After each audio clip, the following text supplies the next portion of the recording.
Most of the generals are male, but today we will see the story of Joan, who was a female general in the Hundred Years' War. She was one of the greatest generals in her time, but people turned on her and gave her up. Let me show you. Joan's childhood was rooted in the serene village of Domremy, where she spent her early years amidst the idyllic landscapes of the French countryside. Known for her devout Catholic upbringing, Joan grew up in a close-knit community, but her life would soon take a mystical turn at the tender age of 13. At the age of 13, Joan began experiencing divine visions that she claimed were messages from saints and angels. These celestial entities urged her to embrace a divine mission, to aid Charles VII in reclaiming the French throne. Joan's fervent belief in her divine calling led her to defy societal norms and seek an audience with the future king.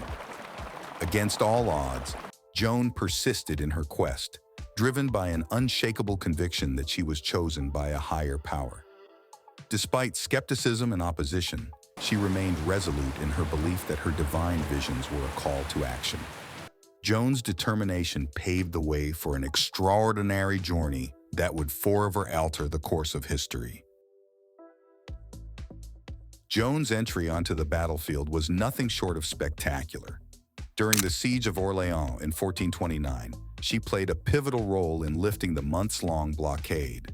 Her strategic insights and charismatic leadership inspired the troops, turning the tides of the war and earning her the admiration of both allies and adversaries.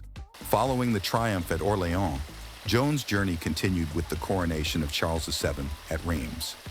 The once disputed heir to the French throne was now crowned, solidifying Joan's role as a key architect of the monarchy's restoration. Her military acumen and unshakable faith had not only changed the course of the war but reshaped the destiny of the entire nation. However, as Joan's star ascended, so did the political intrigue surrounding her. Despite her victories, she faced betrayal and manipulation from within the court. In the midst of her triumphs, shadows of uncertainty loomed, leading to a tragic turning point in her extraordinary journey.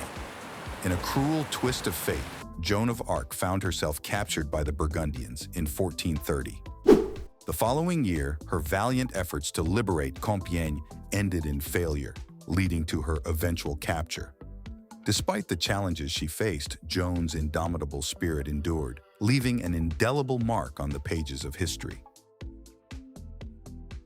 After a series of remarkable victories on the battlefield, Joan found herself entangled in a web of political intrigue. Accused of heresy and witchcraft, she faced a trial orchestrated by the English in 1431. Despite her valiant defense, Joan's enemies were determined to undermine her influence and legacy. The trial became a battleground not only for Joan's life, but also for the ideals she symbolized. Joan's trial was a harrowing experience, marked by intense questioning and manipulation. Despite her courage and resilience, she was ultimately condemned by the court. Her unwavering belief in her divine mission and her refusal to renounce her visions led to her being branded a heretic. The struggle for justice became a symbol of the ongoing political and religious tensions of the time.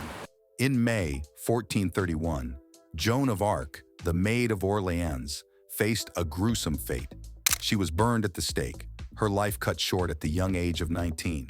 The flames that consumed her body also ignited a legacy that would endure for centuries. Joan's martyrdom became a rallying cry for those who sought to challenge injustice and oppression. Joan's tragic end did not mark the conclusion of her story.